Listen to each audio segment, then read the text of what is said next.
Yut Semago. Seperti biasa, bagaimana kabar kalian di minggu ini? Selamat berlibur untuk kalian di akhir pekan ini ya. Selamat berbahagia dan jangan lupa untuk selalu bersyukur. Ingatkah kalian bahwa di minggu ini kita lagi-lagi akan mendapatkan kelanjutan dari manga One Piece chapter 1066 yang akan rilis. Jadi tidak akan ada libur ya. Nah, untuk video kita kali ini, Tamagon akan memprediksikan bagaimana kelanjutan chapter 1066 yang dimana prediksi kali ini akan merujuk kepada apa isi dari dua chapter belakangan ini. Sebenarnya banyak sekali yang bisa kita ulas mengenai lanjutan chapter berikutnya. Ada banyak hal yang bisa menjadi cerita selanjutnya pasca kru bajak laut topi jerami beserta dengan Jawar Libuni sudah mendarat di Pulau Vegapunk.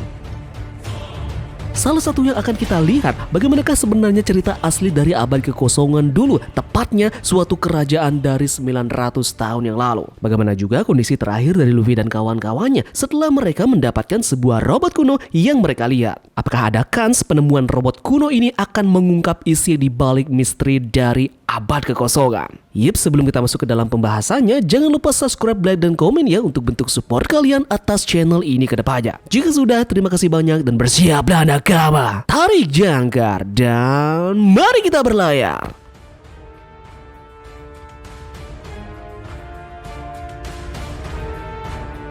Untuk cover story selanjutnya prediksi Tamagon persis seperti yang dulu, yakni kita akan melihat bagaimana kondisi terakhir yang dimiliki oleh anak-anak Big Mom yang lainnya. Dalam cover story kali ini, semua dari anak-anak Big Mom ini kemungkinan akan mengetahui bagaimana nasib yang dialami oleh Starlight Pudding yang tentunya sudah diculik oleh kru Kurohige di Pulau Wolke.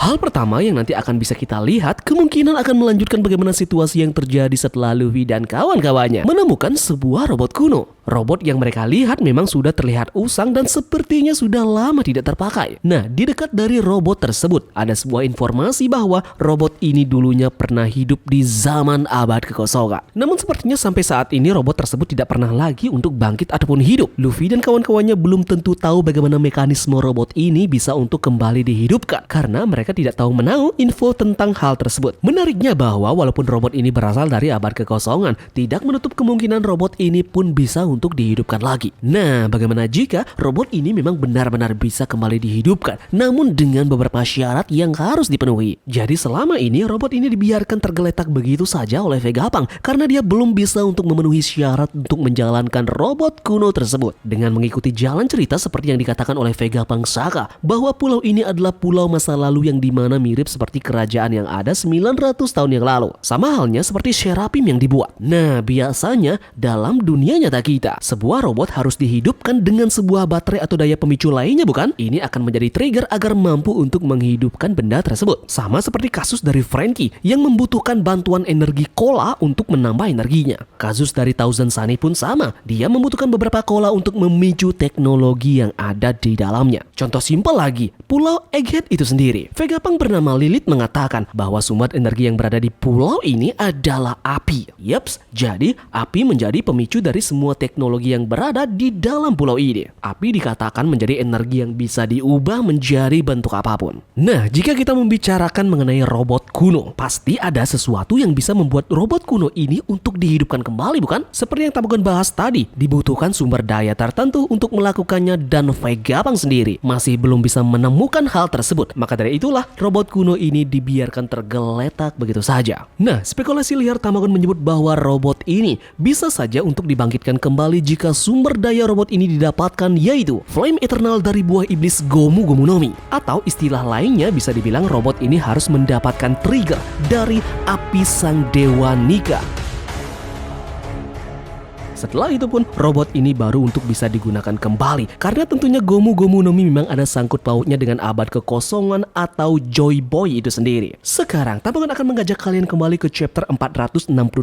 Ada sesuatu yang unik pada cover story chapter ini. Ini mengisahkan tentang petualangan Enel keluar angkasa. Yips, yang menariknya adalah judul pada cover story ini, yakni Energi Sarges into Ancient Town, atau bisa dibilang suatu energi yang menuju atau mengarah pada kota kuno. Nah, disinilah poinnya. Energi yang dimaksud pada cover story ini adalah energi yang dilepaskan oleh petir dari Enel. Pelepasan energi dari petir ini menuju ke sebuah pipa yang mengarah pada robot-robot kecil ini. Ini pun menyebabkan automata ataupun robot yang berada di sana terpicu dan kemudian hidup kembali. Jadi kasus yang sama mungkin bisa kita sematkan pada robot kuno yang ditemukan oleh Luffy dan kawan-kawannya ini. Ada suatu energi tertentu yang harus juga menjadi pemicu dan syarat untuk menghidupkan benda kuno ini. Yups, dan yang harus menjadi pemicunya adalah sang Dewa Niga.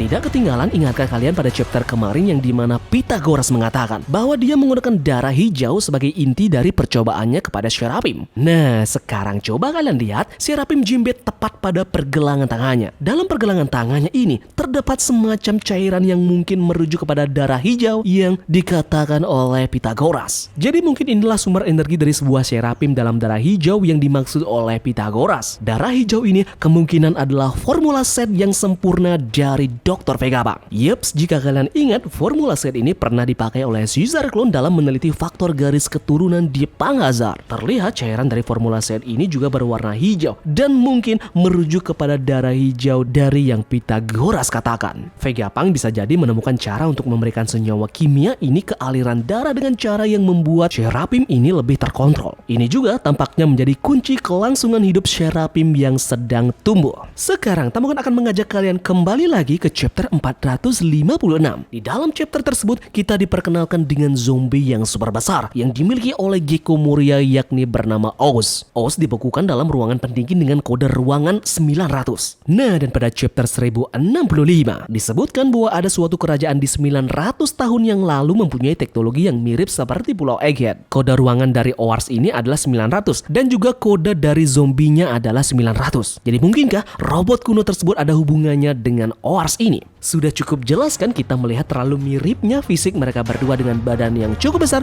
diikuti dengan sebuah tanduk.